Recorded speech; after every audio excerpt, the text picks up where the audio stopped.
What is a Doppler ultrasound for pregnancy? Doppler ultrasound uses sound waves to detect the movement of blood in vessels. It is used in pregnancy to study blood circulation in the baby, uterus and placenta.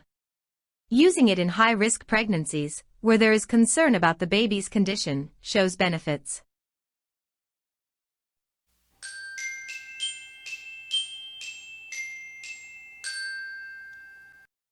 Can a fetal Doppler hurt the baby?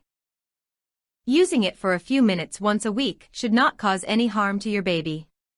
At-home fetal Dopplers can also be potentially harmful because they can give you a false sense of reassurance. We'll see you in the next video. Bye, guys.